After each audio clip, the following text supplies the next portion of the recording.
General Manekshaw என்று சொல்லுகிற போது நமக்கு எல்லாம் ஒரு பெருமிதம் ஏற்படுகிறது. சொல்லுகிற போதே உச்சரிக்கிற போதே பெருமிதம் ஏற்படுகிறது அல்லவா? அதுபோல ஜெனரல் டயர் என்றுதானே வரலாறு நமக்கு கற்றுக் கொடுத்திருக்கிறது. ஜெனரல் டயருடைய பெயரை அழுத்தம் திருத்தமாக கற்றுக் கொடுத்த வரலாறு.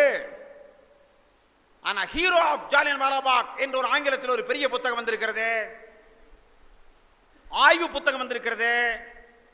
அசைக்க முடியாத ஆதாரங்களோடு அற்புதமான முறையில் வரலாற்று பேரறிஞர் எழுதியிருக்கிற புத்தகம் ஆயிற்று அது ஹீரோ ஆஃப் ஜாலியன் வாலாபாக்.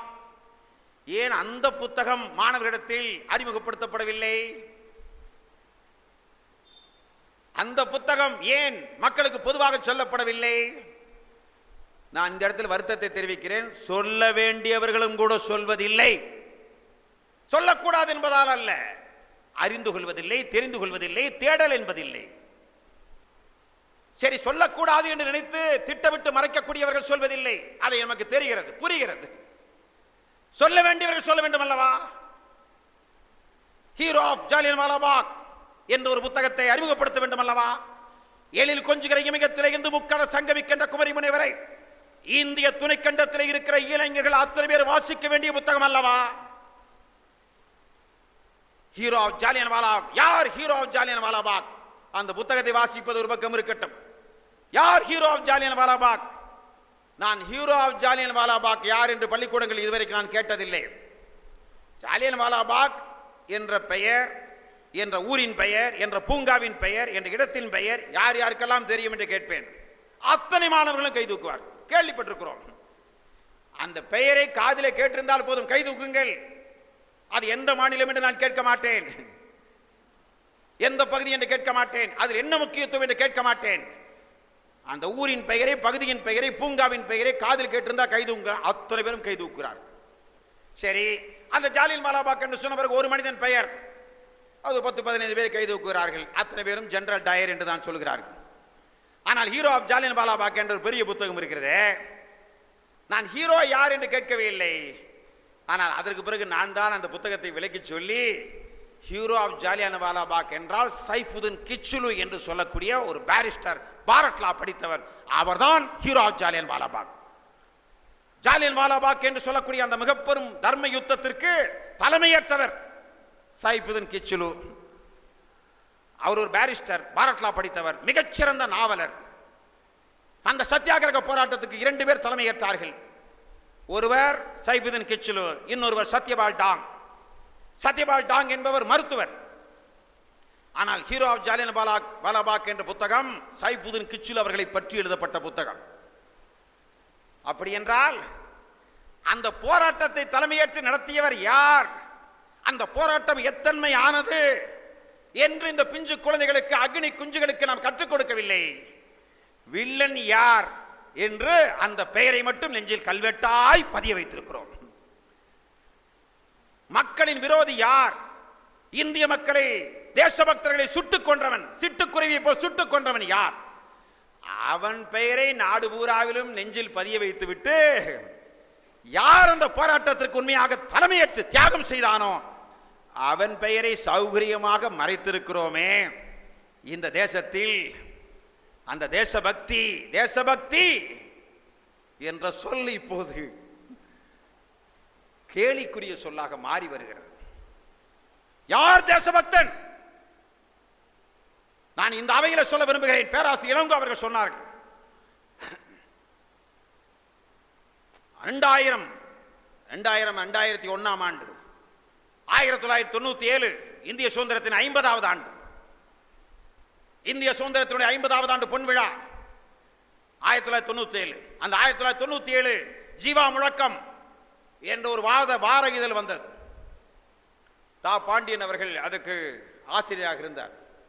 ஜீவா முழக்கம், ஜீவாவின் பெயரில் ஒரு வார இதழ், அருமையான இதழ். அந்த இதழின் சார்பாக இந்திய சுதந்திரத்தின் பொன்விழா மலர் ஒன்றை உருவாக்க வேண்டும் என்று ஆசிரியர் குழுவில் முடிவு செய்தார்கள். அந்த பொன்விழா மலரை தயாரிக்கிற பொறுப்பை எமக்களித்தார்கள். யோசித்து பாருங்க, 1997 எனக்கு என்ன வயது இருக்கும்? அந்த வயதில் இந்த மலரை தயாரிக்கிற பொறுப்பு உங்களுக்கு அளிக்கப்படுகிறது என்று அளித்தார்கள். 6 மாத காலம் என் வழக்கறிஞர் தொழிலை ஒதுக்கி வைத்துவிட்டு வடநாட்டுக்கு சென்று கேப்டன் லட்சுமி அவர்களை சந்தித்து இந்திய தேசிய ராணுவத்தில் நேதாஜியுடைய போர்படை தளபதியாக ராணி ஜான்சி ரெஜிமெண்ட் என்று சொல்லக்கூடிய அந்த ரெஜிமெண்டை தலைமையேற்று நடத்திய ஒரு வீராங்கனை தமிழ் பெண் கேப்டன் லட்சுமி. அவர் இப்போது உயிரோடு இல்லை. 1997 அவரை போய் நேரடியாக சந்தித்தோம். அவரோடு அவர் வீட்டில் சில நாட்கள் கான்பூரிலே தங்கினோம். அவர் வாய் வழியாகவே வரலாற்றை வரி தவறாமல் சொல்ல செய்து பதிவு செய்தோம்.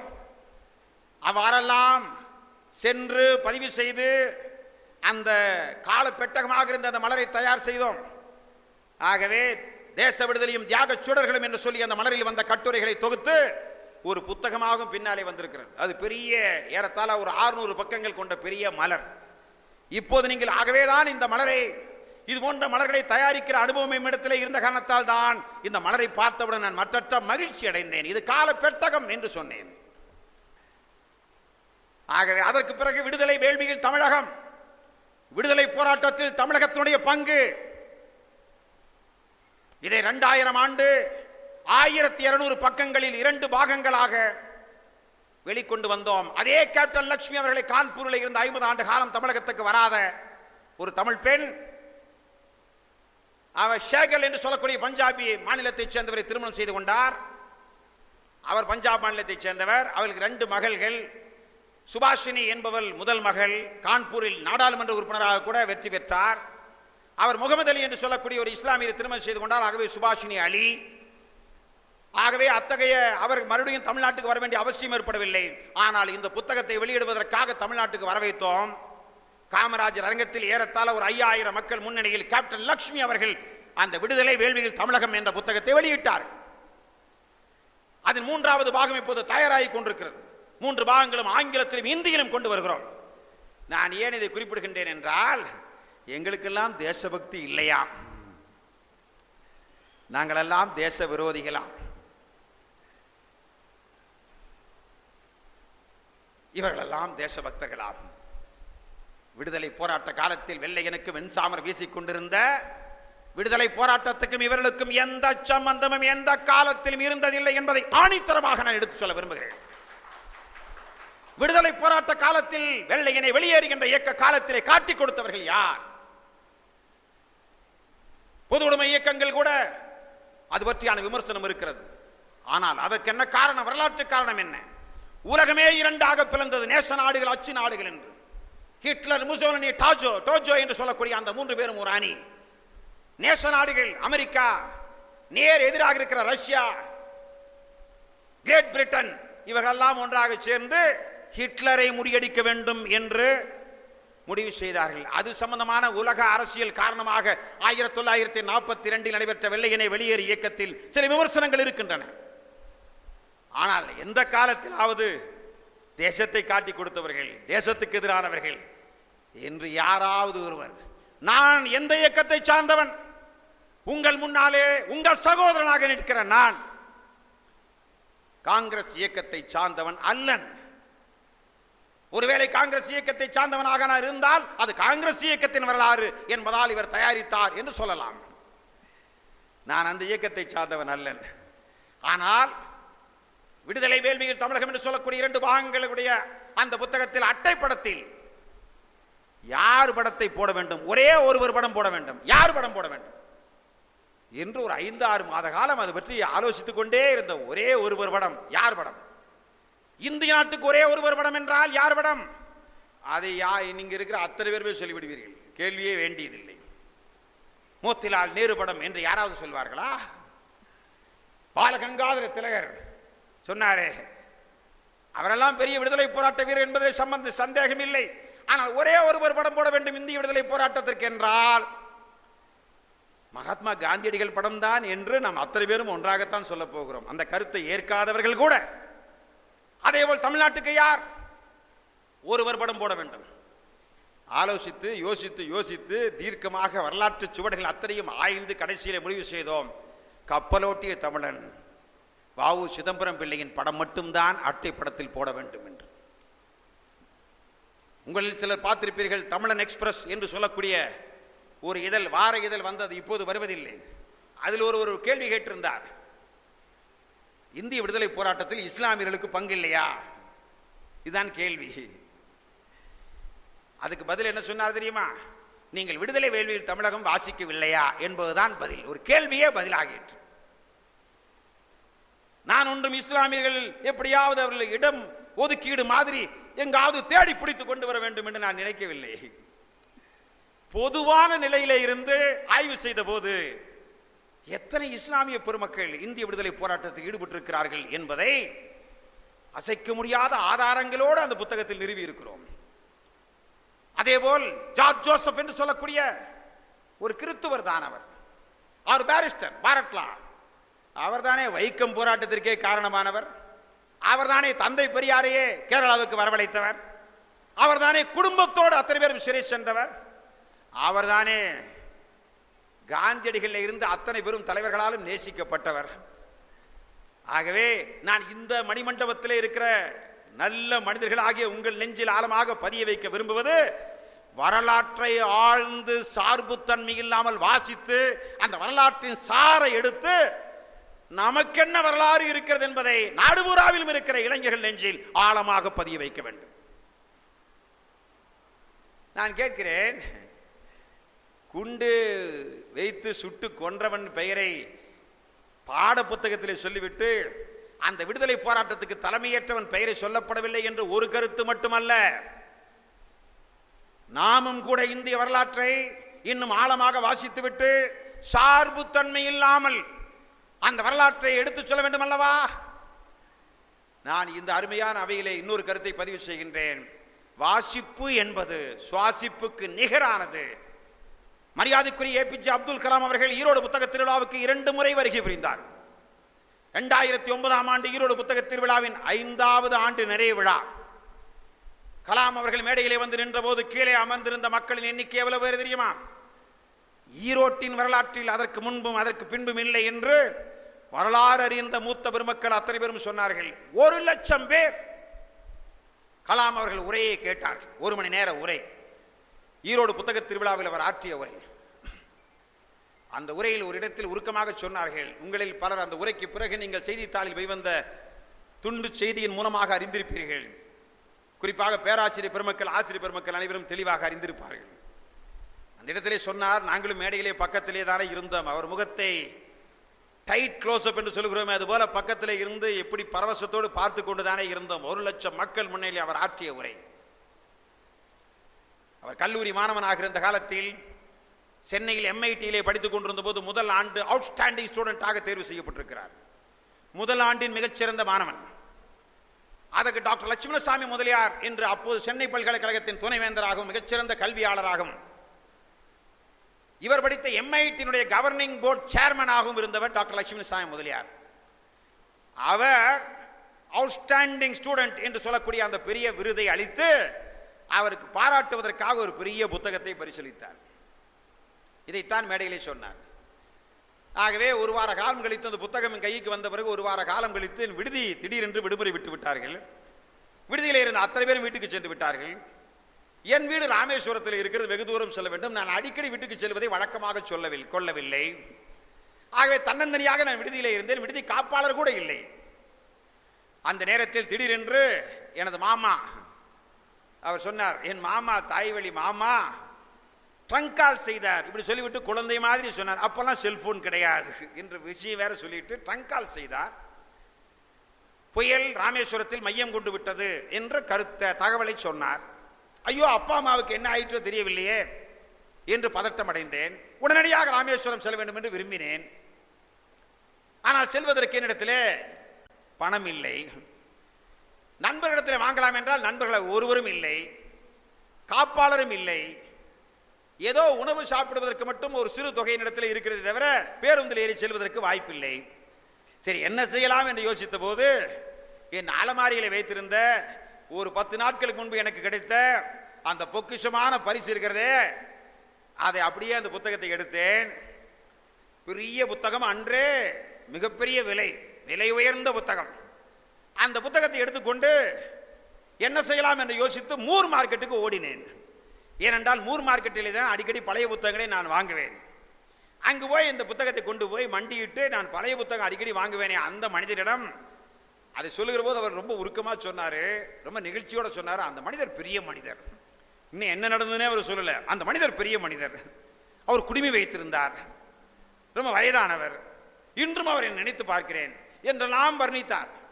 அதற்கு பிறகு சொன்னார், அந்த புத்தகத்தை கொண்டு போய் அவரிடத்திலே கொடுத்தேன். ஐயா, அந்த புத்தகத்தை வைத்துக்கொண்டு இதுக்கு என்ன தொகை கொடுக்க முடியுமோ கொடுங்கள் என்று சொன்னேன். உடனே அந்த புத்தகத்தை முதல் பக்கத்தை புரட்டி பார்த்த பிறகு பச்சை எழுத்துல, பச்சை கையெழுத்துல, பச்சை இங்கில் டாக்டர் லட்சுமணசாமி முதலியார் கையெழுத்து போட்டிருந்தார். எனக்கு 2 வாழ்த்து செய்தி எழுதியிருந்தார். தம்பி, இந்த புத்தகத்தை வாசித்து விட்டாயா என்று கேட்டார். அந்த கடைக்காரர் உட்கார்ந்து கொண்டு கேட்டார். நான் இன்னும் வாசிக்கவில்லை, அதை பார்த்தாவே தெரியுது புது புத்தகம் என்று அவர் சொன்னார். சரி, விலை உயர்ந்த புத்தகம், இன்னும் வாசிக்கவில்லை, எப்போ வாங்கினாய் என்று கேட்டார். இல்லை, நான் விலைக்கு வாங்கவில்லை, பரிசாக வாங்கினேன். 10 நாட்கள் தான் ஆயிற்று. ஏதோ கையெழுத்து போட்டதை பார்த்தாலே தெரிகிறது யார் கையெழுத்து என்றார். டாக்டர் லட்சுமணசாமி முதலியார் கையெழுத்து என்றேன்.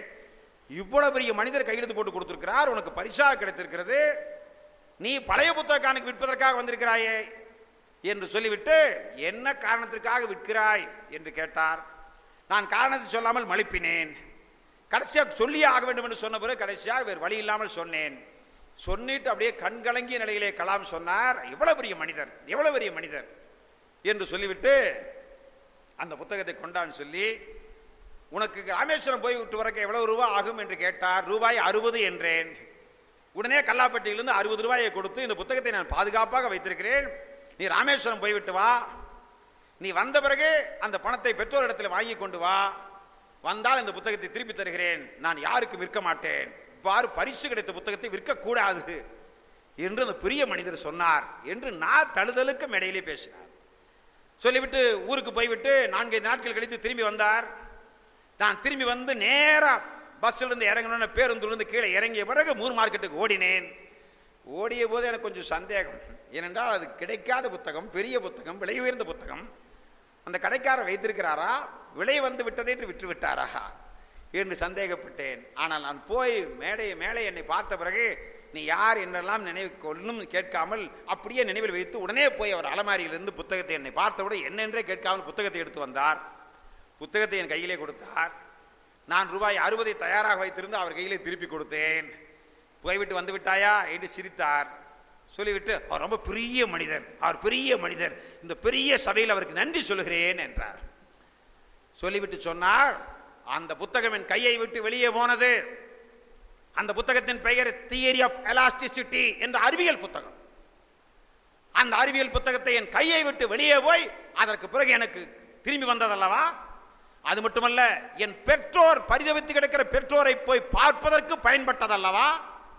ஆகவே அந்த புத்தகத்தை புனித நூலாக கருத தொடங்கினேன், திரும்ப திரும்ப வாசித்தேன். ஆகவே என் கையை விட்டு சென்ற நூல் திரும்பி என் கைக்கு வந்து விட்டது என்ற சந்தோஷம், என் பெற்றோரை போய் பார்ப்பதற்கு பயன்பட்ட புத்தகம் என்ற சந்தோஷம், அறிவியல் புத்தகம் என்ற சந்தோஷம். அறிவியல் இயற்கையிலே எனக்கு ஒரு நாட்டம் உண்டு. ஆகவே திரும்ப திரும்ப வாசித்தேன்.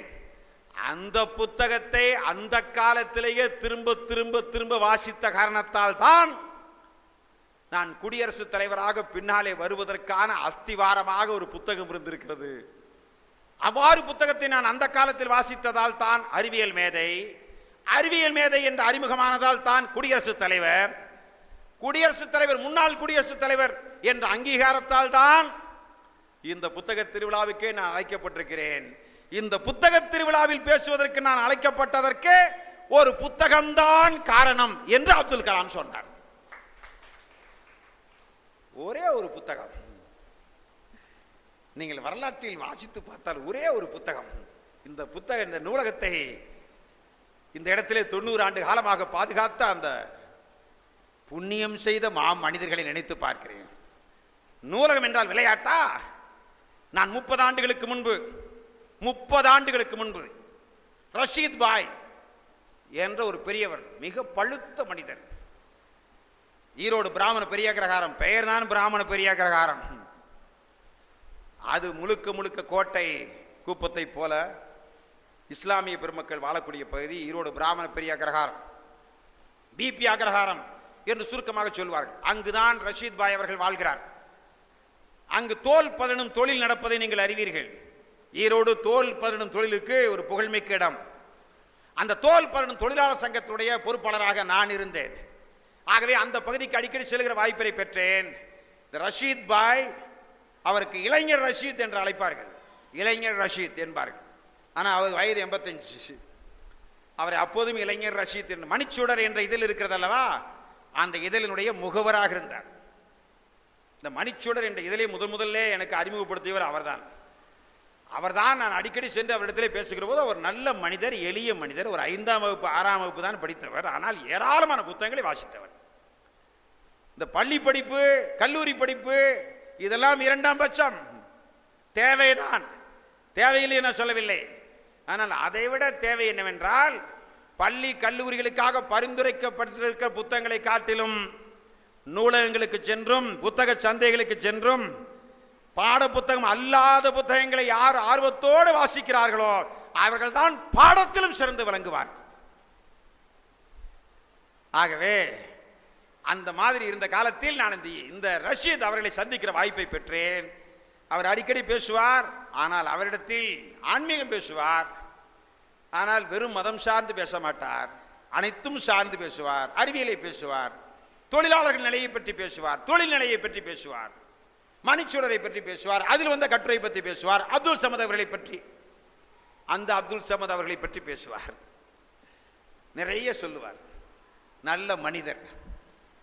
அந்த மனிதர் திடீரென்று இமாம் கசாலி நூலகம் என்ற ஒரு நூலகம் இருக்கிறது அந்த ஊரில், பிராமண பெரியாக்கிரகாரத்தில். இதே மாதிரி ஒரு புகழ்மிக்க நூலகம் இமாம் கசாலி. இமாம் கசாலி என்பது ஒரு கல்வியாளர். நான் அப்போதெல்லாம் இந்த பெரிய மனிதர்களை பார்த்தால் ரொம்ப ஆர்வமாக கேட்பேன். இந்த வயசானவங்களை பார்த்துட்டாவே அவங்க வீட்டு வரலாறு, அவங்க வரலாறு ஆவணப்படுத்தப்பட வேண்டும் என்று விடுதலை வேள்வியில் தமிழகம் என்று புத்தகம் வருவதற்கெல்லாம் கூட இயல்பாக எனக்கு இருந்த அந்த ஆர்வம் தான் காரணம். போய் அந்த பெரிய மனிதர்கள், இந்த ரஷீத் பாயை பார்க்கிற போது இந்த இமாம் கசாலி நூலகம் என்று ஒன்று இருக்கிறது. நான் அடிக்கடி கேட்கிற போது இந்த இஸ்லாமிய சின்ன சின்ன இலக்கியங்களை பற்றியெல்லாம் சொல்வார். இந்த அப்துல் ரஹீம் என்று ஒரு இருந்தார் அல்லவா, கவலைப்படாதே என்ற புத்தகத்தை எழுதியவர். உங்களுக்கு சரியாக சொல்ல வேண்டும் என்றால், அல்ஹதீஸ் என்று சொல்லக்கூடிய 3 பாகங்களை கொண்டு அல்ஹதீஸ் புத்தகத்தை கொண்டு வந்தாரே அந்த காலத்து அப்துல் ரஹீம். இந்த எம்.எஸ். உதயமூர்த்தி எல்லாம் பின்னாலே வந்தவர். எம்.எஸ். உதயமூர்த்திக்கு தாத்தா யார், வேர் யார் என்றால் அப்துல் ரஹீம். அப்துல் ரஹீம் மறக்கக்கூடாத ஒரு மாமனிதன், எழுதிக்கொண்டே இருப்பவர், சிந்தித்துக் கொண்டே இருப்பவர், புத்தகங்களை பதிப்பித்துக் கொண்டே இருப்பவர். யூனிவர்சல் பப்ளிஷர்ஸ் அந்த புத்தக நிறுவனத்தின் பெயர். இப்போது அவரது மருமகன் ஷாஜகான் அதை பார்த்துக் கொள்கிறார். அந்த அப்துல் ரஹீம் தான் நபிகள் நாயகம் என்ற ஒரு புத்தகத்தை ரொம்ப எளிமையான முறையில் எழுதினார். நான் அதைத்தான் முதலில் படித்தேன். அந்த புத்தகத்தை எனக்கு அறிமுகப்படுத்தியவர் ரஷீத் பாய். அதை படித்துவிட்டு அருமையாக இருக்கிறது என்று சொன்ன பிறகு இது மாதிரி இன்னும் சில புத்தகங்கள் வேண்டும் என்று நான் கேட்டேன். அப்பத்தான் எனக்கு இமாம் கசாலி நூலகம் என்ற ஒரு நூலகம் இருக்கிறது என்று நான் கேட்ட பிறகு என்னை அழைத்து சென்றார். அந்த நூலகத்தில் முதல் இஸ்லாமியன் அல்லாத ஒருவன் உறுப்பினராக 30 ஆண்டுகளுக்கு முன்பு நான் சேர்ந்தேன். நான் இஸ்லாமிய புத்தகங்கள் எல்லாம் வாசிக்க வேண்டும் என்பதற்காகவோ இஸ்லாமிய மதம் சார்ந்த சிந்தனை எனக்கு வந்துவிட்டதாலோ கிடையாது. நான் எந்த மதம் சார்ந்த சிந்தனையும் எனக்கு வரவில்லை, அவ்வாறு நான் நினைக்கவில்லை. ஆனால் எல்லா மதங்களைச் சேர்ந்த விஷயங்களையும் உள்ளே ஆழமாக சென்று அறிந்து கொள்ள வேண்டும் அல்லவா, புரிந்து கொள்ள வேண்டும் அல்லவா. அப்படி அறிந்து கொள்ள வேண்டும் என்றாலே அந்த மதத்துக்கு செல்கிறோம் என்ற அர்த்தமா? முதலில் ஒரு கலாச்சாரம், ஒரு பண்பாடு அனைத்து மக்களுக்கும் உருவாக்கப்பட வேண்டும். என்ன பண்பாடு என்றால், எல்லா மதங்களை சார்ந்த, எல்லா சிந்தனைகளை சார்ந்த, எல்லா தத்துவங்களை சார்ந்த, எல்லா சித்தாந்தங்களை சார்ந்த புத்தகங்களையும் அறிஞர்களின் கோட்பாடுகளையும் குறிக்கோள்களையும் சிந்தனைகளையும் வாசித்து பார்க்க வேண்டும் என்ற சிந்தனை வேண்டும் அல்லவா. புத்தகங்களில் தீண்டாமை இருக்கலாமா, அதில் ஒரு சார்புத்தன்மை இருக்கலாமா? அந்த சிந்தனையில் தான் இமாம் கசாலி நூலகத்தில் கையெழுத்து போட்டு சேர்ந்தேன். அந்த அருமையான பெரிய மனிதர் என்னை அடிக்கடி அழைத்து சென்றார். எந்த காலத்திலும் மதம் சார்ந்து அழைத்து செல்லவில்லை, சிந்தனை சார்ந்து அழைத்து சென்றார். நான் நபிகள் நாயகத்தை பற்றி ஆழமாக படித்த பிறகு எனக்கு சந்தோஷப்பட்டு பல கேள்விகள் அவரிடத்தில் கேட்டேன். நல்ல பதிலை சொன்னார். அதற்கு பிறகு ஒரு முறை அதே ரஷீத் பாய் நபிகள் நாயகத்தை பற்றி பேச வேண்டும். சேமுமு முகமது அலி என்ற ஒரு பேராசிரியர், அதற்கு பிறகு நான் அவரை பார்த்ததில்லை. நான் சொல்வது ஒரு 4 நூற்றாண்டுக்கு முன்பு, 25 ஆண்டுகளுக்கு முன்பு. அவரும் பேசுகிறார், நீங்களும் பேச வேண்டும் என்றார். சரி வருகிறேன் என்று சொன்னேன். ஏறத்தாழ ஒரு 1000 இஸ்லாமிய பெருமக்கள் அமர்ந்திருந்தார்கள். அதில் சேமுமு முகமது அலி அவர்களும் நானும் உரையாற்றினோம். நல்ல வேளை, ஒரு நல்ல எண்ணம்பிக்க ஒரு தோழர். அவர் மசூதிக்கு செல்வதில்லை, அவர் கடவுள் நம்பிக்கை அவருக்கு இல்லை, அவர் வேறொரு இயக்கத்தை, பொதுவுடைமை இயக்கத்தை சார்ந்தவர். ஆனால் எனக்கு ரொம்ப ரொம்ப நெருக்கமாக இருந்தவர் எம் நூர் முகமது என்று சொல்லக்கூடிய ஒரு தோழர், மிக அருமையான தோழர். இன்று 75 வயதில் இன்று உயிரோடு இருக்கிறார். அவர் ரொம்ப சாதாரண ஒரு மட்டன் ஸ்டால் வைத்துக் கொண்டிருக்கிறார், சின்ன கறிக்கடை வைத்துக் கொண்டிருக்கிறார். ரொம்ப வறுமை கோட்டு கீழே வாழ்ந்தார். ஆனால் அவருக்கு ஒரு விருப்பம் என்னவென்றால், நல்ல உரை யார் பேசினாலும் அதை போய் பதிவு செய்ய வேண்டும் என்ற ஆசை. இந்த சிந்தனை பெரிய பேராசிரியர் பெருமக்களுக்கும், பெரிய அறிஞர்களுக்கும், துணை வேந்தர்களுக்கும், கல்வி அமைச்சர்களுக்கும், நாட்டை ஆளக்கூடியவர்களுக்கும் கிடையாது. நல்ல அறிஞர்கள் உரையை பதிவு செய்ய வேண்டும், நல்ல அறிஞர்கள் கருத்துக்களை பதிவு செய்ய வேண்டும், அத்தனையும் ஆவணப்படுத்த வேண்டும், அடுத்த தலைமுறைக்கு எடுத்து சொல்ல வேண்டும் என்ற சிந்தனை நாட்டை ஆளக்கூடியவர்களுக்கே கிடையாது. நான் உறுதியாக நான் சொல்ல முடியும். ஏனென்றால் இதே துறையில் நீண்ட காலமாக ஆய்வுத் துறையிலே இருந்து கொண்டிருக்கிறேன் என்ற முறையில் சொல்கிறேன். ஆனால் அந்த எளிய கறிக்கடை வைத்திருக்கிற 4ஆம் வகுப்பு கூட படிக்காத அந்த நூர் முகமது எந்த பெரிய அறிஞர் பேசினாலும் கொண்டு போய் நேஷனல் பானாசோனிக், இந்த சின்ன டேப் ரெக்கார்டர் கிடையாது, அது ரொம்ப பெரிய டேப் ரெக்கார்டர், ரொம்ப அதிக விலை, Japan, made in Japan, national Panasonic வந்த காலத்தில், அது பெரிய மோகம் இருந்த காலத்தில் விலை உயர்ந்தது என்று கூட கவலைப்படாமல் அந்த விலையில் வாங்கி பதிவு செய்தார். நான் ஒரு 26 ஆண்டுகளுக்கு முன்பு ரஷீத் பாய் தலைமையில் நபிகள் நாயகத்தை பற்றி 1 மணி நேரம் நான் பேசியிருந்தேன் அல்லவா? 25 ஆண்டுகளுக்கு பிறகு இப்போது திடீரென்று நூர் முகமது என் வீட்டுக்கு வந்து 4 நூற்றாண்டுக்கு முன்பு அக்ரகாரத்தில் 1000 இஸ்லாமிய பெருமக்கள் முன்னிலையில் 1 மணி நேரம் நபிகள் நாயகத்தை பற்றி பேசினீர்களே, தான் உங்கள் உரை என்று கொடுத்தார். என் வாழ்க்கையிலேயே எனக்கு கிடைத்த பெரிய பரிசு நூர் முகமது அவர்கள் கொடுத்த 4 நூற்றாண்டுக்கு முன்பு நான் பேசிய நபிகள் நாயகம் உரை. அந்த மனிதனின் காலை தொட்டு நான் வணங்குகிறேன். அவருக்கு இருக்கிற வரலாற்று உணர்வு, அவர் ஒன்றும் நபிகள் நாயகம் உரை என்பதால் பதிவு செய்தார் என்று நான் சொல்ல மாட்டேன். அவர் பெயர் நூர் முகமது உண்மைதான், ஆனால் அதற்காக அவர் பதிவு செய்யவில்லை. எந்த அறிஞர் எங்கு பேசினாலும் அந்த அறிஞருடைய உரை அர்த்தமுள்ளதாக இருக்கும் என்று அவர் கருதினால், அர்த்தமற்ற உரைகளை பற்றி அவர் என்றும் கவலைப்பட்டதில்லை. அடுக்குமொழியை பற்றி என்றும் அவர் கவலைப்பட்டதில்லை. இந்த தமிழ் நயம் வேண்டும் நான் மறுக்கவில்லை, அது மட்டுமே வேண்டும் என்பதை அவர் ஏற்கவில்லை. கருத்தோடு சேர்ந்துதான் நயம் வேண்டுமே தவிர நயத்துக்கு மட்டும் உரை அல்ல. கருத்தும் அந்த நயமும் அந்த மொழியும் அந்த நடையும் ஆழமும் ஊடும் பாவுமாக இணைய வேண்டும். ஆகவே அவ்வாறு முறையிலே நபிகள் நாயகம் விழாவில் 26 ஆண்டுகளுக்கு முன்பு நான் ஆற்றிய உரையை கொண்டு வந்து கொடுத்த அந்த நூர் முகமது அவர்களை இந்த நிகழ்ச்சியிலே நான் நினைவு கூறுகிறேன். என்றால் இப்போது நம்மோடு வாழ்ந்து கொண்டிருக்கிற அற்புதமான தோழர். நான் மாவீரன் பகத்சிங்கை பற்றி அதே 25 ஆண்டுகளுக்கு முன்பு 2 மணி நேரம் வீரப்பஞ்சத்திரம் என்று சொல்லக்கூடிய இடத்திலே உரை நிகழ்த்தி இருக்கிறேன். எனக்கே தெரியாது, உரை நிகழ்த்தியது தெரியும், பதிவாயிருக்கிறது தெரியாது. அதே நூர் முகமது அந்த உரையும் கொண்டு வந்து என்னிடத்திலே கொடுத்தார். நான் இதை சொல்வதற்கு என்ன காரணம் என்றால், ஆவணப்படுத்தப்பட வேண்டும், பதிவு செய்யப்பட வேண்டும், பாதுகாக்கப்பட வேண்டும் என்று இருக்கிறது அல்லவா? இந்த அருமையான அவையில் இந்த நூலகத்தை 90வது ஆண்டு நினைவு வந்து கொண்டிருக்கிற போது நான் ரஷீத் பாய் அவர்களது இமாம் கசாலி நூலகம், அந்த நூலகத்தில் நான் உறுப்பினரான அந்த செய்தியை இந்த இடத்திலே பதிவு செய்வது மட்டுமல்ல, அதற்கு பிறகு ஏறத்தாழ ஒரு 60 முறையாவது, இப்ப போன மாதத்தில் 2 மாதங்களுக்கு முன்பு சத்தியமங்கலத்தில் கடும் நெருக்கடியில், அதாவது இஸ்லாமிய பெருமக்களை விட காவல்துறை போலீசார் தொப்பி தான் அதிகமாக இருந்தது 2 மாதத்திற்கு முன்பு. ஏனென்றால் சத்தியமங்கலம் என்றால் உங்களுக்கு தெரியும், அங்கு நபிகள் நாயகத்தை பற்றி 1 மணி நேரம் நான் பேசினேன். இப்போது பேசலாம், போன வருடம் பேசியிருக்கலாம். ஆனால் 26 ஆண்டுகளுக்கு முன்பு முதல் முறையாக நான் பேசியது பதிவாகியிருக்கிறது அல்லவா? அதற்கு பிறகு ஏறத்தாழ ஒரு 50 நபிகள் நாயகம் கூட்டத்திலே நான் பேசுகிற வாய்ப்பை பெற்றிருக்கிறேன். இந்திய விடுதலை போராட்டத்தில் இஸ்லாமியர்கள் பங்கு என்று சொல்லக்கூடிய அந்த பங்கை விரித்து சொல்கிற வாய்ப்பை பெற்றிருக்கிறேன். உலகம் தழுவிய முறையிலே தமிழ் இலக்கிய இஸ்லாமிய தமிழ் இலக்கிய மாநாடு என்று கும்பகோணத்திலே சென்ற ஆண்டு நடத்தினார்கள். கவிக்கு அப்துல் ரஹ்மான் அவர்கள் நடத்தினார்கள். அதில் நிறைவுரை என்று என்னை அழைத்தார்கள். ஆகவே உலகம் பூராவிலும் இருந்து வந்த தமிழறிஞர்கள், இஸ்லாமிய தமிழறிஞர்கள் மத்தியிலே நான் நிறைவுரை நிகழ்த்துவதற்கான வாய்ப்பினை எல்லாம் பெற்றேன் என்றால் அதற்கு ஒரே காரணம் இமாம் கசாலி நூலகம் என்பதை நான் பதிவு செய்கிறேன். ஆகவே ஒருவன் ஒரு மதத்தை படித்து விட்டால் உடனே மதம் மாறுவதா? இல்லை, நான் இன்றும் மதம் மாறவில்லை, நாளையும் மதம் மாறுவேன் என்ற எண்ணம் எனக்கு எந்த காலத்திலும் இல்லை. ஏனென்றால் மதவெறி இல்லை, மனித நேயம்தான் என பிரதானமான லட்சியம்.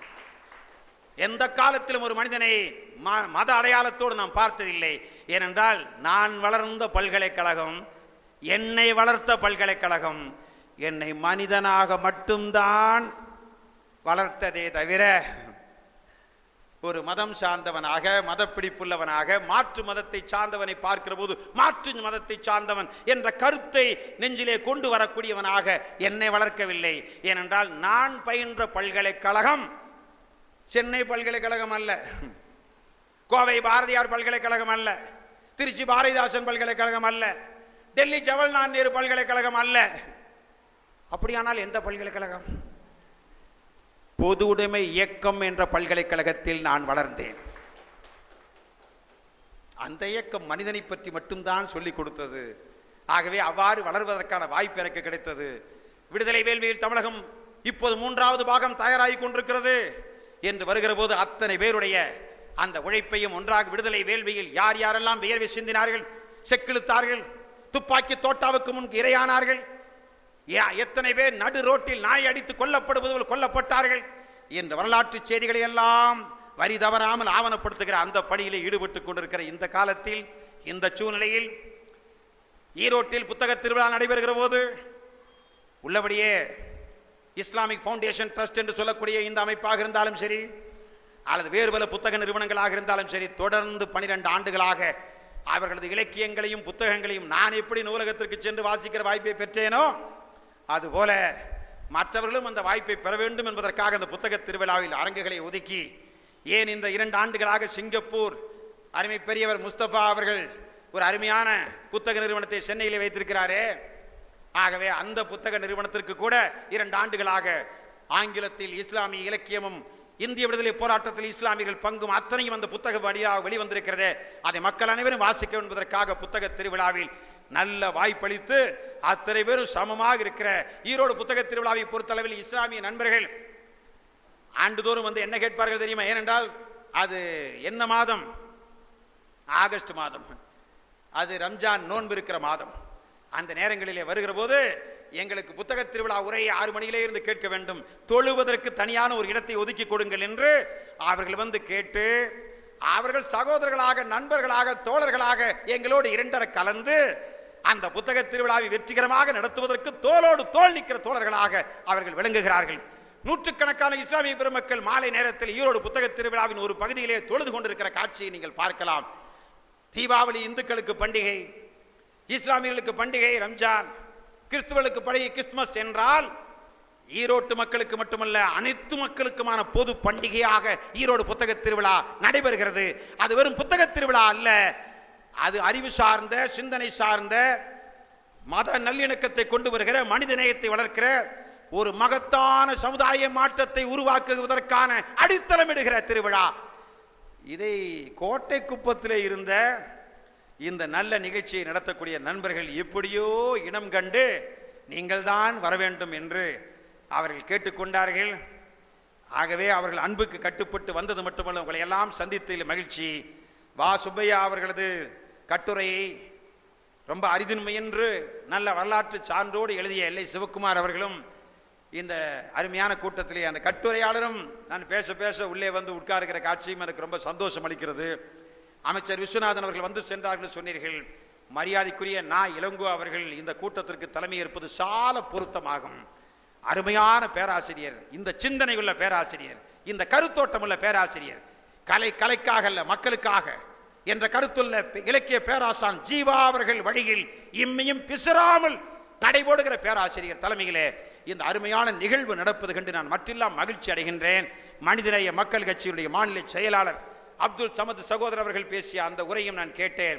உங்கள் அனைவரையும் நெஞ்சார பாராட்டி வாழ்த்தி இந்த நூலகத்தை உருவாக்கியவர்கள், தொடர்ந்து 90 ஆண்டு காலமாக தலைமுறையாக நடத்தி கொண்டு வருபவர்கள், அதை அடுத்த கட்டத்துக்கு எடுத்துச் செல்ல வேண்டும் என்ற சிந்தனையில் 90வது ஆண்டு விழாவை கோலாகலமாக 2 நாட்கள் நடத்தக்கூடிய நல்ல நெஞ்சங்கள் அனைத்துக்கும் நான் நன்றி பாராட்டி உங்களை எல்லாம் சந்திப்பதில் மட்டில்லாம் மகிழ்ச்சியும் பரவசம் அடைகின்றோம். மக்கள் சிந்தனை பேரவை போன்ற ஏராளமான இயக்கங்கள் தமிழகத்தில் இருக்கின்றன. அது அனைவரையும் சகோதரர்களாக ஏற்றுக்கொண்டு தமிழகத்தை அடுத்த கட்டத்துக்கு எடுத்துச் செல்வதற்கு ஆயத்தமாகிக் கொண்டிருக்கிறது என்ற கருத்தையும் இந்த இடத்தில் பதிவு செய்து நன்றி உணர்ச்சியோடு விடைபெறுகிறேன். நன்றி, வணக்கம். இந்த ஒரு உரைக்கு அவையினருடைய முழுமையான கரகோஷத்துடன் எழுந்து நின்று பாராட்ட தெரிவிக்குமாறு கேட்டுக்கொள்கின்றேன்.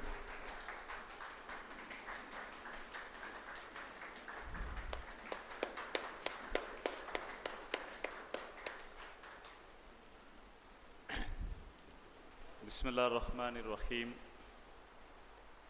அல்ஹம்துலில்லாஹி ரப்பில் ஆலமீன். வஸ்ஸலாத்து வஸ்ஸலாமு அலா ரசூலில் கரீம் வலாலிஹி வஸஹபிஹி அஜ்மாயின். அம்மா பாத். அளவற்ற அருளாளனும் நிகரற்ற அன்புடையவனுமாகிய நம்மையெல்லாம் படைத்து பரிபாலித்து வருகின்ற எல்லாம் வல்ல ஏக இறைவன் அல்லாஹு தாலாவுடைய பெயர் கூறி ஆரம்பம் செய்கின்றேன். புகழும் புகழ்ச்சியும் அல்லாஹு தாலா ஒருவனுக்கே உரித்தாகுக. சாந்தியும் சமாதானமும் மனித சமுதாயத்திற்கு நேர் வழிகாட்ட வந்த இறை தூதர்கள் அனைவர் மீதும், குறிப்பாக இறுதி நபியாக வந்து உலக முடிவு நாள் வரை இருக்கின்ற மக்களுக்கு ஒரு முன்மாதிரியான வாழ்க்கையை விட்டு சென்ற நமது கண்மணியாம் நபிகள் நாயகம் பெருமானார் ஸல்லல்லாஹு அலைஹி வஸல்லம் அவர்கள் மீதும், அவர்களை பின்பற்றி வாழ்ந்து சென்ற உத்தம சஹாபாக்கள் நல்லடியார்கள் அனைவர் மீதும், உலகில் உள்ள இறை நம்பிக்கை கொண்ட ஆண்கள் பெண்கள் அனைவர் மீதும், குறிப்பாக நம் மீதும் நம் ஊரில் உள்ள மக்கள் மீதும் எல்லாம் வல்ல அல்லாஹு தாலாவுடைய சாந்தியும் அருளும் என்றென்றும் நிலவட்டமாக என்று பிரார்த்தனை செய்து ஆரம்பிக்கின்றேன். அஸ்ஸலாமு அலைக்கும் வரஹ்மத்துல்லாஹி தஆலா பரக்காத்து.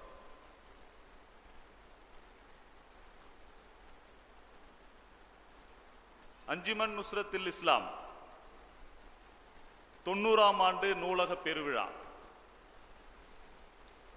இந்த நூலகம் பல்வேறு தடைகளை எல்லாம் தாண்டி தலைமுறைகளை கடந்து இன்று உயிர் பெற்று அதனுடைய 90வது அகவையினுடைய விழாவை நாம் இங்கே கொண்டாடி கொண்டிருக்கின்றோம். அந்த விழாவை ஏதோ ஒரு வாசக சாலை சார்ந்த ஒரு விழாவாக அல்லாமல் அதை கல்வி மற்றும் சமூக விழிப்புணர்வு மாநாடாக இந்த அஞ்சுமன் நுஸ்ரத்துல் இஸ்லாமுடைய சகோதரர்கள், நம்முடைய ஜமாத்தை சேர்ந்தவர்கள், அன்பிக்கினிய லியாக்கத் அலி கலிமுல்லா அவர்களும் அவருடைய தன்னார்வ தொண்டர்களும் சேர்ந்து இந்த சிறப்பு மிகு 2 நாள் மாநாட்டை இங்கே சீரும் சிறப்புமாக நடாத்தி கொண்டிருக்கின்றார்கள். எல்லா புகழும் இறைவன் ஒருவனுக்கே உரித்தாகுக. ஆக ஒரு சமூகத்தினுடைய வெற்றி என்பது அந்த சமூகத்தினுடைய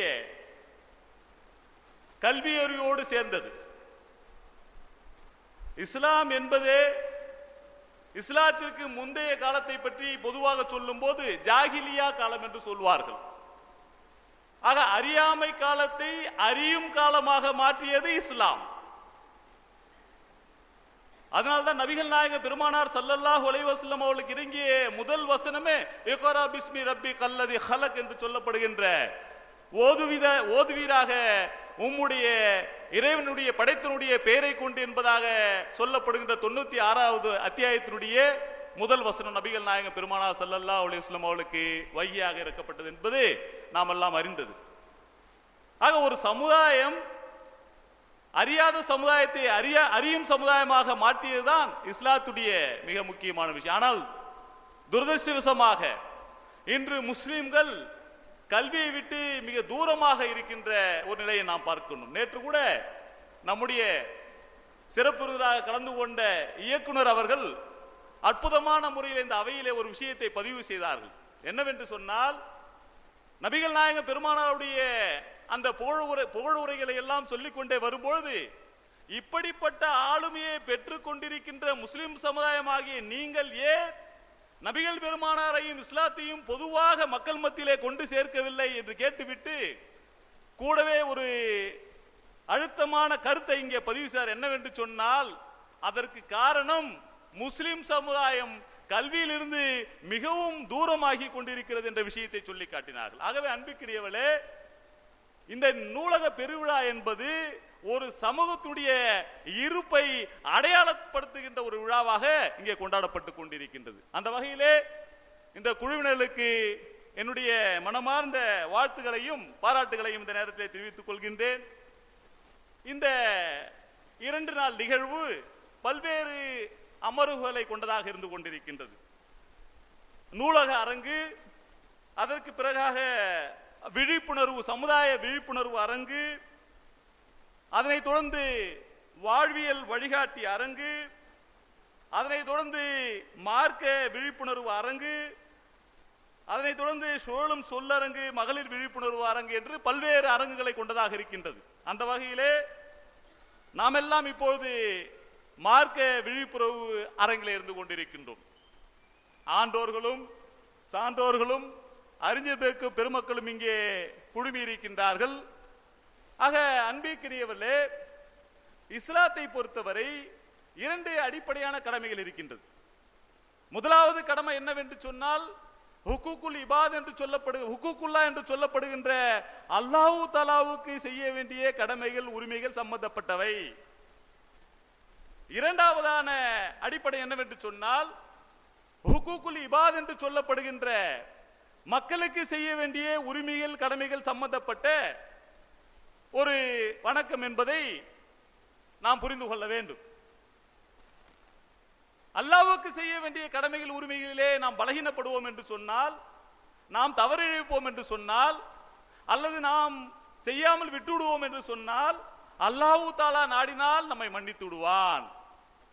அதே நேரத்திலே மக்களுக்குரிய உரிமைகள், கடமைகள், அவர்கள் சம்பந்தப்பட்ட தேவைகளை நிறைவேற்றுவதிலே நாம் சுணக்கம் காணுவோம் என்று சொன்னால், அல்லது நிறைவேற்ற தவறினோம் என்று சொன்னால், அந்த மக்கள் மன்னிக்காதவரை அல்லாஹ் தஆலா மன்னிக்க மாட்டான் என்ற விஷயத்தை நபிகள் நாயகம் பெருமானார் ஸல்லல்லாஹு அலைஹி வஸல்லம் அவர் சொன்னார்கள். ஏனென்று சொன்னால், லியாக்கத்திலே கலிமுல்லா அவர்கள் இந்த அமர்வு பற்றி பேசும்போது, இந்த அமர்விலே நீங்கள் என்ன விரும்புகிறீர்கள் என்று சொல்லும் போது ஒரு விஷயத்தை இங்கே பதிவு செய்தார்கள். பொதுவாக முஸ்லிம் சமுதாயத்தில் என்ன மனோநிலை இருக்கிறது என்று சொன்னால், வெறும் வணக்க வழிபாடுகளிலே கவனம் செலுத்துகின்ற நம்முடைய மக்கள் சம்பந்தப்பட்ட உரிமைகளிலே அலட்சியமாக இருக்கின்றார்கள் என்றும், அதே நேரத்திலே உறவுகள் சம்பந்தப்பட்ட விஷயத்திலே அலட்சியமாக இருக்கின்றார்கள். அது மட்டுமல்ல, நம்முடைய சமுதாயத்துடைய ஒற்றுமை சீர்குலைந்து கொண்டிருக்கிறது. ஆகவே இந்த மார்க்க விழிப்புணர்வு கருத்தரங்கத்திலே, மார்க்க விழிப்புணர்வு அரங்கத்திலே இந்த விஷயங்களை எல்லாம் கொண்டு வர வேண்டும் என்ற விஷயத்தை நாங்கள் இருவரும் பகிர்ந்து கொண்டோம். ஆக இஸ்லாம் என்பது வெறும் வழிபாடுகளை மட்டும் நிறைவேற்றிவிட்டு அதோடு முடிந்து விடுகின்ற ஒரு மார்க்கம் அல்ல. மாறாக மனிதனுடைய வாழ்வு முழுக்க இறை வழிகாட்டுதலை பின்பற்றி வாழுகின்ற ஒரு வழிகாட்டுதலை கொண்ட ஒரு மார்க்கம் தான் இஸ்லாமிய மார்க்கம் என்பதை நாம் புரிந்து கொள்ள வேண்டும். இந்த புரிதலிலே ஏற்பட்ட கோளாறு தான் நாம் தொழுகின்றோம், நோன்பு வைக்கின்றோம், ஏன் அஜிக்கும் கூட செல்கின்றோம், ஜக்காத்தை எல்லாம் கொடுக்கின்றோம். இருந்தும் கூட நம்மிடத்திலே ஒற்றுமையின்மை இருப்பதை நாம் பார்க்கின்றோம். நம்முடைய உறவுகளுக்கு மத்தியிலே ஒரு நல்லுறவு பேணப்படுவதில்லை என்பதை நாம் பார்க்கின்றோம். அல்லது ஒரு முஸ்லீம் தன்னளவிலே செய்ய வேண்டிய கடமைகள் என்ன, தன்னளவிலே செய்ய வேண்டிய உரிமைகள் என்ன, தான் ஒரு முன்மாதிரி முஸ்லீமாக எப்படியெல்லாம் வாழ வேண்டும் என்பதை எல்லாம் விளங்கிக் கொள்ளாத காரணத்தினாலே வழிபாடுகளை நிறைவேற்றி கொண்டிருக்கின்ற முஸ்லிம்கள் முன்னுக்கு பின் முரணாக தன்னுடைய செயல்பாடுகளை அமைத்துக் கொள்வதை நாம் பார்க்கின்றோம். அதனுடைய விளைவு இன்று இஸ்லாம் என்பது மக்கள் மத்தியிலே தவறாக சித்தரிக்கப்படுகின்றது, அல்லது தவறாக அவர்கள் புரிந்து கொள்ளக்கூடிய ஒரு சூழ்நிலை உருவாகி விடுகின்றது. ஆகவே இந்த அமர்விலே இது குறித்து ஆழமாக பேசப்பட வேண்டும் என்ற அடிப்படையிலே தான் இந்த அமர்வு ஏற்பாடு செய்யப்பட்டிருக்கிறது என்பதை நான் உணர்ந்து கொண்டேன். அன்பிற்கினியவர்களே, ஆக இஸ்லாம் என்பது வெறும் நாம் வழிபாடுகளோடு மட்டும் முடித்து விடுகின்ற விஷயம் அல்ல. இஸ்லாமிய வாழ்வு என்பது எங்கே தொடங்குகிறது என்று சொன்னால் வழிபாட்டிலே தொடங்குகிறது. அது எங்கே முடிய வேண்டும் என்று சொன்னால் நம்முடைய செயல்பாடுகளிலே, நம்முடைய உறவுகளிலே, நம்முடைய ஒழுக்கத்திலே, நம்முடைய பண்பாடுகளிலே என்ன செய்யப்பட வேண்டும்? அது பேணப்பட வேண்டும். அதனால்தான் தொழுகின்ற ஒருவர் பொய் சொல்வதை நாம் பார்க்கின்றோம். அஜிக்கு சென்று வருகின்ற ஒருவர் உறவை முறித்து வாழ்வதை எல்லாம் நாம் பார்க்கிறோம் என்று சொன்னால் இந்த முரண்பாடு எப்படி ஏற்பட்டது?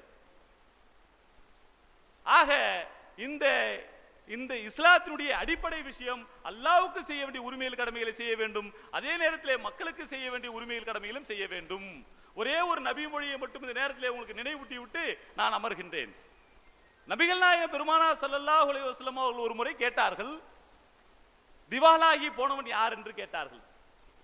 அப்போது கேட்கும் போது சஹாபாக்களுடைய பழக்கம் என்னவென்று சொன்னால், அல்லாஹ்வும் அல்லாஹ்வுடைய ரசூலும் அறிந்தவர்கள் என்று சொல்வார்கள். சில நேரங்களில் தங்களுக்கு தெரிந்த பதிலை சொல்வார்கள். அப்படி சொல்லும் போது திவாலாகி போனவர் யார் என்று சொல்லும் போது, யாரிடத்திலே திரகமோ தங்கமோ இல்லையோ அவர்தான் திவாலாகி போனவர் யார் ரசூலுல்லாஹ் என்று அவர் சொன்னார்கள். அப்போது நபிகள் நாயகம் பெருமானார் ஸல்லல்லாஹு அலைஹி வஸல்லம் சொன்னால், இல்லை, ஒருவன் மறுமை நாளிலே நோன்புடைய நன்மைகள், தொழுகையுடைய நன்மைகள், ஹஜ் செய்தலுடைய நன்மைகள், ஜக்காத்துடைய நன்மைகள், இன்னும் சதக்காவுடைய நன்மைகள், எல்லா பிற நன்மைகளையும் எடுத்துக்கொண்டு தான் சொர்க்கத்துக்கு செல்வதற்கு ஆயத்தமாக இருக்கக்கூடிய நேரத்திலே அவனால் பாதிக்கப்பட்ட, அவனால் வஞ்சிக்கப்பட்ட, அவனால் உரிமைகள் மறுக்கப்பட்ட அந்த மக்கள் எல்லாம் அல்லாஹ்விடத்திலே பிராது கொடுப்பார்கள். யா அல்லாஹ், அவருடைய தாய் வருவாள், அவருடைய தகப்பன் வருவார், அவருடைய உறவுகள் வருவார்கள். யா அல்லாஹ், இந்த மனிதன் எனக்கு செய்ய வேண்டிய உரிமைகள் கடமைகளை எல்லாம் செய்யவில்லை, ஆகவே எனக்கு நீ நீதி வழங்க வேண்டும் என்று கேட்கும் போது அல்லாஹ் தஆலா நீதியானவர் அல்லவா? ஆகவே அல்லாஹ் தஆலா என்ன செய்வான் என்று சொன்னால், அங்கே பிணையமாக என்ன செய்ய முடியாது? பணம் காசுகளை கொடுக்க முடியாது. அங்கே இருப்பது மனிதனுக்கு ஒன்றே ஒன்றுதான் இருக்கும், என்னவென்று சொன்னால் அவருடைய நன்மையான செயல்கள் தான். அப்போது இவன் மலைமலையாக குமித்து வைத்திருந்த அந்த நன்மைகள் எல்லாம் என்னவாகும் என்று சொன்னால், யாரெல்லாம் இவனால் பாதிக்கப்பட்டாலோ, எந்த அளவிற்கு பாதிக்கப்பட்டாலோ அந்த அளவிற்கான நன்மைகளை எல்லாம் அல்லாஹ் தஆலா அவளுக்கு ஒவ்வொருவருக்காக கொடுத்து கொண்டே இருப்பான். இப்படியாக சொர்க்கத்துக்கு சூனம் செல்வதற்கு தகுதியாக வந்த அந்த மனிதன் எல்லா நன்மைகளையும் இழந்துவிட்டு அதற்கு பிறகும் இவனால் பாதிக்கப்பட்டவள் அங்கே வரிசையிலே நிற்கும் பொழுது அங்கே நீதி வழங்க வேண்டிய அல்லாஹ் தஆலா என்ன செய்வான் என்று சொன்னால், இப்போது நன்மைகளை கொடுப்பதற்கு பதிலாக யார் பிராது கொடுத்தார்களோ, யாருடைய உரிமைகள் மறுக்கப்பட்டதோ அவருடைய பாவங்களை எல்லாம் எடுத்து இந்த மனிதன் மேலே போட்டு, ஆக சொர்க்கத்திற்கு சூனத்திற்கு செல்வதற்கு தகுதியாக வந்த ஒருவன் நரகத்திற்கு செல்லக்கூடியவனாக மாறி விடுவான் என்று நபிகள் பெருமானார் ஸல்லல்லாஹு அலைஹி வஸல்லம் சொல்லிவிட்டு சொன்னார்கள், இவன் தான் திவாலாகி போனவன் என்று சொன்னார். திவாலாகி போவது என்று சொன்னால், இந்த உலகத்தை நாம் திவாலாகி போகிறோம் என்று சொன்னால் நிறைய பேர் நமக்கு எல்லாம் தெரியும், மஞ்சள் நோட்டீஸ் கொடுப்பார்கள். வியாபாரத்திலே, தொழிலிலே, இன்ன பிற விஷயங்களிலே அவர்கள் திவாலாகி போய்விட்டார் என்று சொன்னால் மஞ்சள் நோட்டீஸை கொடுத்து விடுவார்கள். சமீபத்திலே விஜய் மல்லையா அவர்கள் கொடுத்து விட்டு வெளிநாட்டுக்கு சென்று விட்டார் என்பதெல்லாம் நமக்கு தெரியும் அல்லவா? ஆனால் திரும்ப எனக்கு ஒரு வாய்ப்பு கிடைத்தால் நான் சம்பாதித்து கடனை அடைப்பேன் என்று சொல்லக்கூடிய நிலையை நாம் பார்க்கிறோம். ஆக இங்கே சம்பாதிப்பதற்கான வாய்ப்பு இருக்கிறது. அவரை திவாலாகி போனவர் என்று சொல்ல முடியாது. ஆனால் ஒன்றை இழந்து விட்டால் மீண்டும் கிடைக்காத நிலைமை எப்போது ஏற்படும் என்று சொன்னால் மறுமை நாளிலே ஏற்படும். அது எப்போது என்று சொன்னால் மக்களுடைய உரிமைகளையும் மக்களுடைய கடமைகளையும் நாம் சரியாக செய்யாத போது. ஆகவே இது விஷயத்திலே முஸ்லிம் சமுதாயம் என்ன செய்ய வேண்டும்? கவனம் திருப்ப வேண்டும். இது விஷயமாக ஒரு விழிப்புணர்வை ஏற்படுத்த வேண்டும் என்ற அடிப்படையிலே ஏற்பாடு செய்யப்பட்ட ஒரு அரங்காகத்தான் இந்த மார்க்க விழிப்புணர்வு அரங்கு இருந்து கொண்டிருக்கிறது. அதனால் தான் இதிலே சொல்லப்பட்டிருக்கின்ற தலைப்புகளை நீங்கள் பார்க்க வேண்டும். ஒன்றோடு ஒன்றாக என்று சொன்னால் சமுதாயம் ஒற்றுமையாக வாழ வேண்டும் என்பதை வலியுறுத்தக்கூடிய விஷயங்கள். இரண்டாவதாக உறவுகளோடு நல்ல விதமாக நன்றாக பழக வேண்டும் என்பதை பற்றியும், முன்மாதிரி முஸ்லிம் என்றாக ஒரு முஸ்லிம் முன்மாதிரியாக எப்படி வாழ வேண்டும் என்ற அடிப்படையிலே இந்த தலைப்புகள் எல்லாம் அமைக்கப்பட்டிருக்கிறது. ஆகவே அன்பிற்கினியவர்களே, இந்த இந்த அரங்கத்தை நாம் சரியான முறையிலே பயன்படுத்தி கொண்டு இதிலே பெறுகின்ற நற்கருத்துக்களை எல்லாம் நம்முடைய வாழ்க்கையிலே மிளிர செய்யக்கூடியவர்களாக, நம்முடைய வாழ்க்கையிலே மாற்றங்களை கொண்டு வரக்கூடியவர்களாக நாம் இந்த நேரத்திலே நம்மை மாற்றிக்கொள்வதற்கு முயல வேண்டும்.